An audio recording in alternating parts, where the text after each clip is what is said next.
All right, guys, this is a special pleasure. Our next guest is no stranger to champions. He's helped fighters like DC, Luke Rockhold, Cain Velasquez, Khabib, Islam Makhachev, and more recently, Usman Nurmagomedov become champion. The head of AKA, the one and only Javier Mendez, is back in the building. Javier, it's a pleasure to have you back on the show, man. Yeah, it's good to be on, you guys. I really enjoy my conversations with you guys. You guys are pretty cool. Likewise. All right, there's a lot to talk about. Of course, we'll talk about Australia, UFC 284. But before we do that, let's just get to it. Let's ask about the elephant in the room. Is it really true? Did Khabib really just retire from MMA completely? Yes. He told me, unlike the last time when he promised his mother that he would retire from competition, I was not aware of it. This one here, he let me.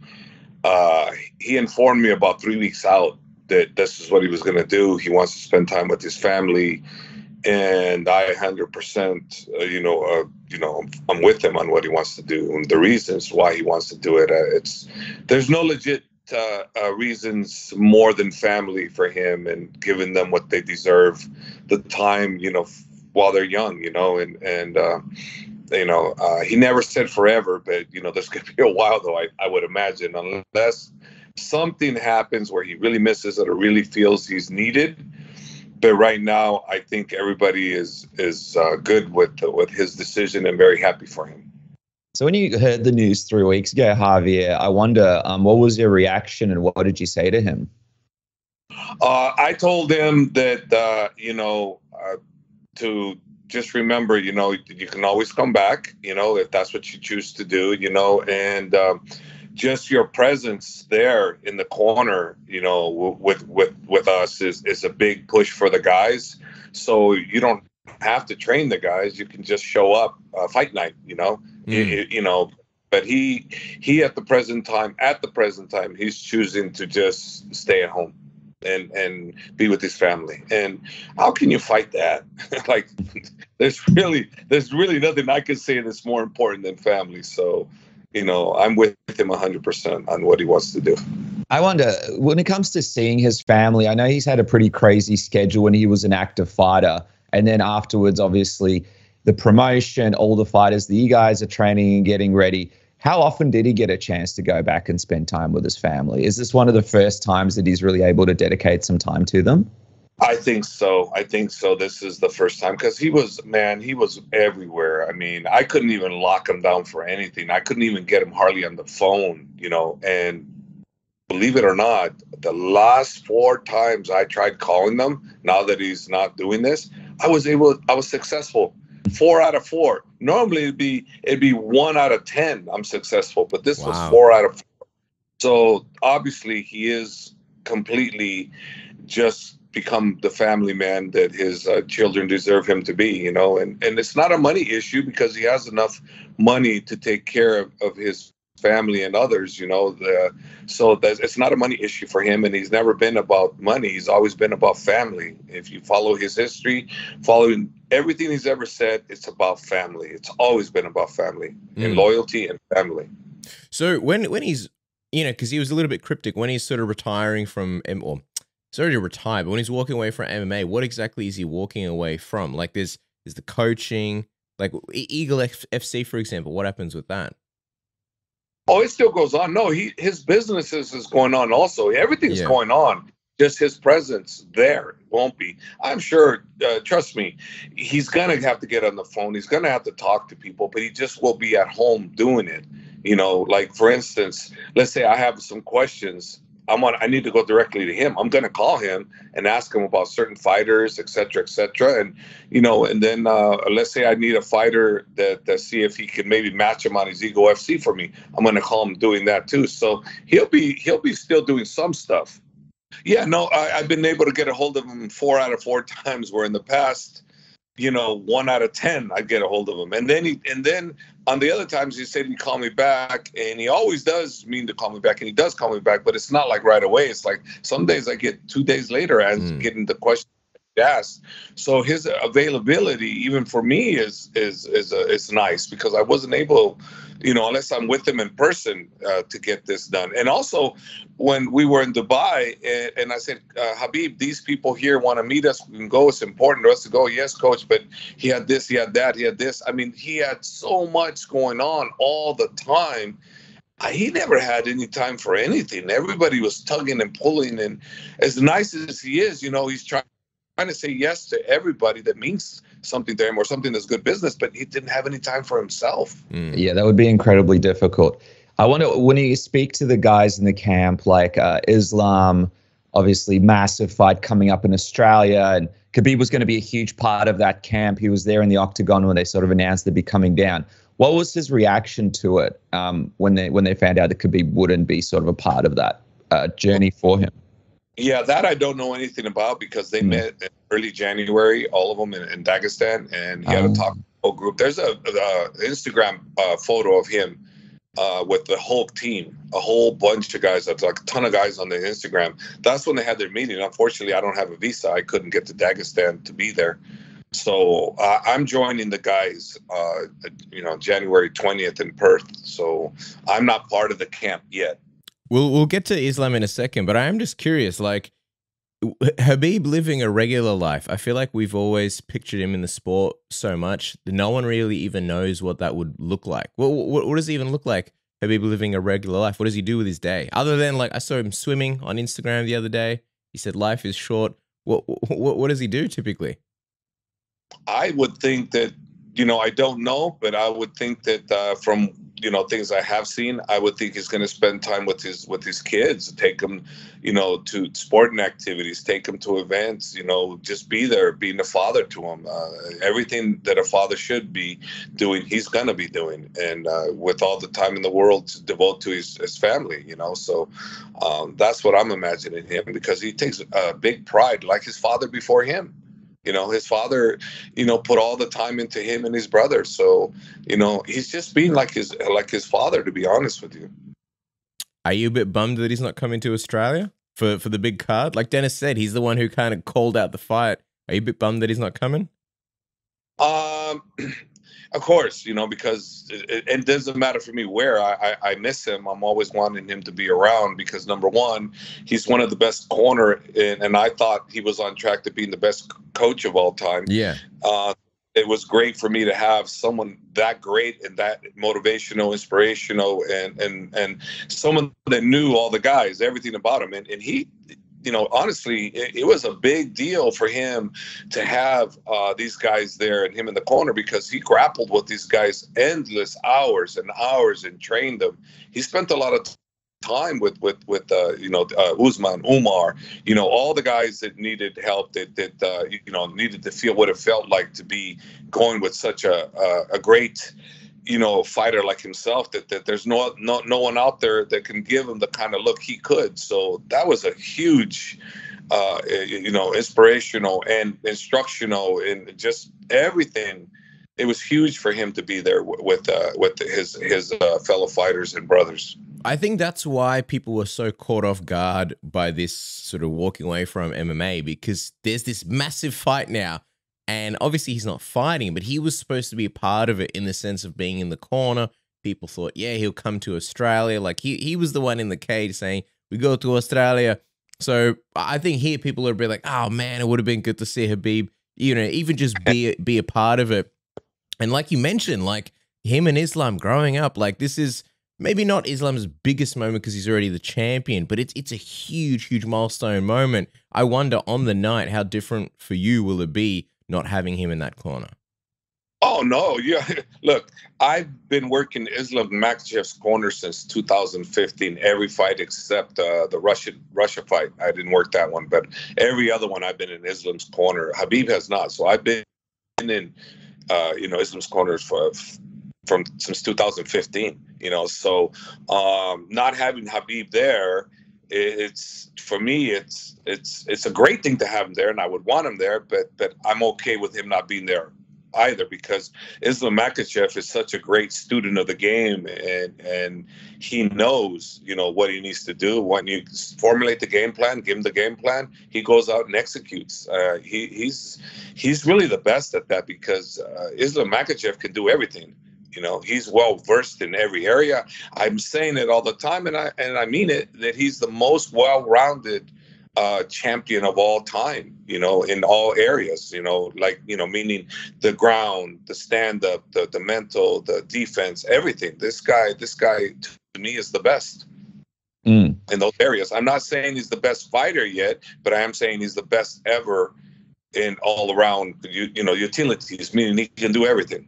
I mean, it's going to be one of those fights where it's sneakily, there's just so much on the line. And I know that I feel privileged, and I know the Australian fans feel privileged to get a chance to watch this one live.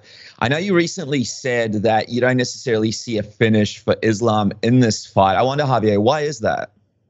Because I never see a finish. I'm always 5 rounds. I you know, if a finish happens, great, but I'm prepared for 5 rounds, because anything less of that is a discredit to what a great champion Alex is. He's a great champion, and for me to just make a statement like that, I think that's not giving him respect, you know, and I need to respect him in order to be able to, you know, compete with him the way we need to. Islam can say what he wants. The other coaches can say what they want, but I'm prepared for a 5-round war with the great champion.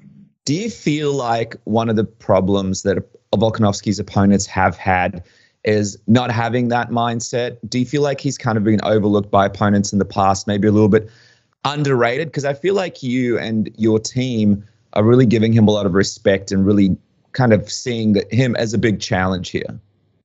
You know, he's a big challenge, and I don't know why anybody would not look at him as a big challenge. I mean, the guy's a winner. You know, look what he's done, you know, and look at his last fight, how he dominated Max. Come on. You know, you're stupid or something? You give this guy his due. He's also #1 pound for pound. Come on.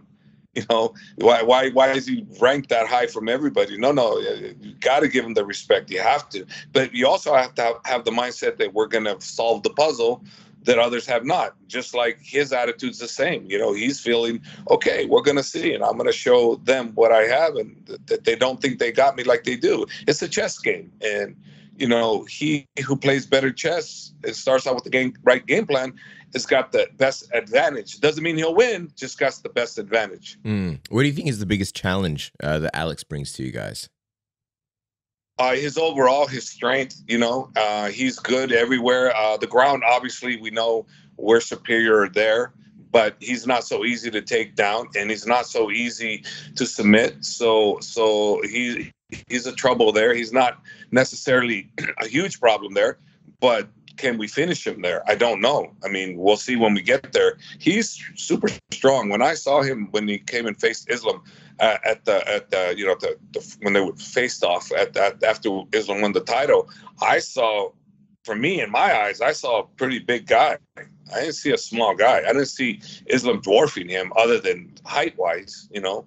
And that's it. I mean, he's a pretty solid dude. And remember, like we all know, he used to play rugby at 200 plus. So he's used to that weight, you know, and who knows how much weight he cuts to make 145. He's a pretty solid dude. So and the thing about Islam's big too. And so Islam might be slightly bigger than him come fight time, but I don't think we're going to be an overwhelming difference in size. It's going to be the height. The height is going to be the advantage that we're going to have. And that's what I feel. The height's going to be the advantage. Obviously, the ground, everybody knows that. And the stand-up is yet to be seen, because, you know, no one's sleeping on Islam's arsenal now. No one's sleeping on the fact that, you know, he's just going to take us down. No, no, everybody realizes Islam can strike. I think a lot of people think this fight will be dictated based on where it is, whether it's standing or on the ground.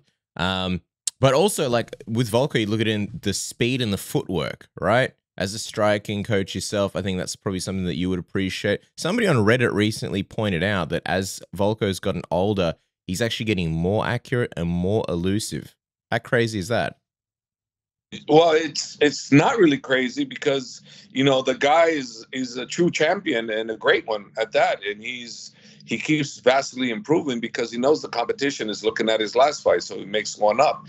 Meaning that he improves every outing, and that's what Khabib did. That's why when I used to talk to you guys about Khabib, you guys would talk this, and I would tell you this and that, and all of a sudden he comes out the new improved Khabib, and the next fight the new improved Khabib. Every single fight you saw the new improved Khabib. Well, that's what we're seeing with Volkanovski. Same thing. Alex is improving every single fight. So I'm looking at him being better on this next outing than he was the previous outing. And if I didn't do that, then I'm not respecting him as the great champion that he is. And I am going to respect him because I need to. If we're going to beat him and have the opportunity to beat him, then we have to respect him, because if we don't respect him, then we're not really giving ourselves the right opportunities. It's false confidence, and there's no way I'm going to be coming in with a false confidence against such a great fighter. Yeah. Oh, 100%, 100%. Speaking of confidence, don't get that false confidence, get that real confidence. And the best way to be fully confident as a man is to have a big old freshly shaved sack from our good friends at Manscaped. Don't drop the ball on your balls this year in 2023. Get the best with the Manscaped Lawnmower 4.0 with the skin-safe technology, the ceramic blade, the LED light, the waterproof features, and the wireless charging. Doc, you'll be absolutely slaying in 2023. And the performance package, the Platinum Package 4.0 is the greatest value yet. Great gift to you or somebody else. We get the Lawnmower 4.0 trimmer, the Weed Whacker ear and nose hair trimmer, the Ultra Premium Body Wash, the Ultra Premium 2-in-1 shampoo and conditioner, the Ultra Premium deodorant, the Crop Preserver anti-chafing ball deodorant, the Crop Reviver ball spray toner, and the free gifts, which are the boxes and the free shed travel bag. Nothing like it, isn't that right, Dennis? Man, what a game changer. A package that will help you achieve whatever goals you guys are aiming for in 2023. And this thing states charged, the lawnmower, so you can go in there, quickly get everything sorted and get on with your day. All the other products amazing too. Get 20% off and free shipping now with the code word submission at Manscaped today. And guys, if you want to make some serious money, I mean, we're talking and looking at UFC 284 with Javier right now. Why not get some serious cash with our friends at MyBookie, who are letting you double your deposit and matching you dollar for dollar all the way up to $1,000 with the code word submission now. I'm just looking at the odds right now for Alex Volkanovski versus Islam Makhachev. Alex right now at plus 238, Islam at minus 322. Which way will you lean, and where will you be putting your money come the big fight? Or if you're looking at big events happening all around the area, you've got the NBA. What about the Australian Open? I'm going to be there a whole bunch of days trying to see if we can get it done. Who will you be putting your money on? Whether it's tennis, basketball, soccer, or football, MyBookie has you sorted. And of course, that code word submission comes in handy when you want to make double bank, double bubble cash at MyBookie right now. Double bubble, double bank, all sounds good to me. And then lastly, make sure you protect yourself out there. The internet, wild place, all sorts of crazy things to potentially click on, and boom, those MILFs in the area, local area that supposedly want you. Well, not always the case. It's just sneaky people trying to steal your credit card information and all your details. Protect yourself with NordVPN, blocks trackers, even your internet service provider can't see what websites you're going on.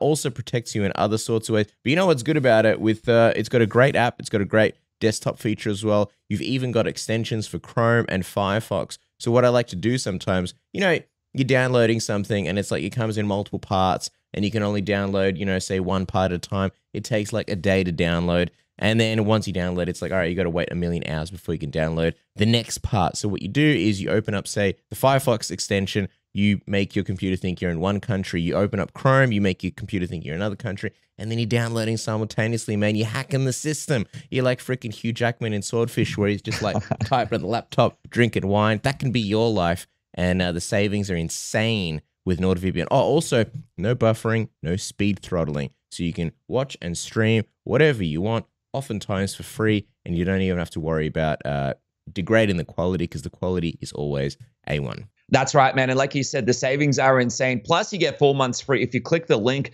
right now. Go to nordvpn.com/submission or the link in the description below. And why not try it for 30 days? You get 30 days money back guarantee, completely risk-free. Change your life for the better with Nord right now. And this crazy, crazy offer, grab it today. And if you are experiencing a great time with Nord, share it with us. Tag us in your stories. We'd love to hear some of the success stories. We're hearing them all the time. NordVPN really changing your life for the better. But Javier, I just want to get back to your trip down to Perth, because coming down to Perth, it's always a bit of a trek for fighters. People don't realize when you come down to Australia, it's a big journey, long flight. Also, you're fighting at a different time. You're fighting on a Sunday. There's all sorts of variables there that you'll have to sort of deal with ahead of the fight. When do you anticipate Islam actually coming out to make sure that his weight cut goes accurately? Because we've seen fighters in the past kind of struggle with Australia because they've underestimated the toll that it takes on their body, being on that flight, how it affects their weight and their cuts and stuff like that. Scheduled January 20th. We're all heading out. I'm heading out. After I'm done here with Umar, let's fight this January 14th in Vegas. I go home for a couple of days and I get on the plane and I go to Perth to meet the whole team. I see Islam's preparing for Australia very well. He's bathing in the snow. He's ready for the Australian summer. Yeah, I gotta tell you, man, I was very impressed with his training over there. I was very impressed. I mean, Jesus, man, as a fighter myself, I hate the cold. So to do what he did, I'd be like, oh no, I'm not doing that. No. Put me in the sun. Let me train in the hot weather. I don't want to be in the cold. No way. I was impressed. Really impressed. I know DC said that Volkanovski winning would be the biggest upset in UFC history. What did you think of those comments? Do you agree with them? I don't think it'll be the biggest because, he's a great champion. And I think DC just basically feels, that Islam's that good. Now, I feel Islam's that good too, but I respect Alex so much that he's a warrior and he ain't gonna give up for nothing. It's not a David and Goliath type thing, It's one of those things where we have some advantages. He has some advantages, and let's see, who can perform that night, what the game plan is, who can execute, who can not get hit with the right shot. Because as anything, the game plan could be going perfect, right? And all of a sudden, one shot, one move, and you're checkmated. So anything could happen in this game, and I don't want to say it's the biggest. For me, it's not. For me, only because he's so well-rounded. He's so good everywhere, So I get DC why he's saying that, but I just want to look at Alex and I just feel he's a lot better than people would want to think. And I think the people that know Alex, know how good he is. And I believe I know how good he is. So I'm going to give him the utmost respect and go out there and treat him as a great fighter. By the way, what does it do for the team, like having all these big fights sort of back to back to back? Like you just mentioned Umar, who's got his fight on the 14th. It's going to be 15th here. Like what does it do for the gym and also even for Islam to have like these massive fights back to back? Well, it's good. It's good morale for everybody. They're all busy. I know, I don't know if I told you guys, but remember I told you guys the secret of the best fighters in the world, best gym is Dagestan and Khabib's gym, Abdulbanab gym. Mm-hmm. And I had said that before any champions were coming out. And all of a sudden now, what do we got? Everybody now is starting to talk about what a hotbed it is. But see, I personally viewed it with my own eyes when I was there. And I watched all the talent and the dedication and just the way the team is run, the professionalism of the head coach there, and Safe, the other head coach, the wrestling coach. They got everything there, everything. They got incredible athletes. They got incredible coaches. And, they got a great leader in Khabib that can help facilitate and help them all, and that's what's happening. So, and I'm so blessed to be part of that. I'm a part of a big thing. I have a big thing with AKA, but I also have a big thing with Team Khabib.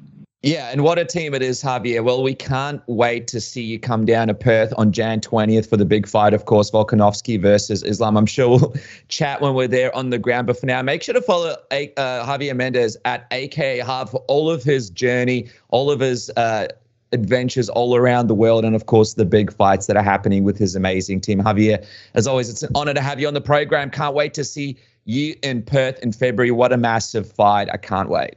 Yeah. Also, too, guys, I'm starting a podcast with Cain Velasquez, wrestling and MMA discussion podcast. We don't have the name yet, but we're doing that. So I'm just throwing it out there because I'm marketing for it, right? Yeah. When do you think this will start roughly?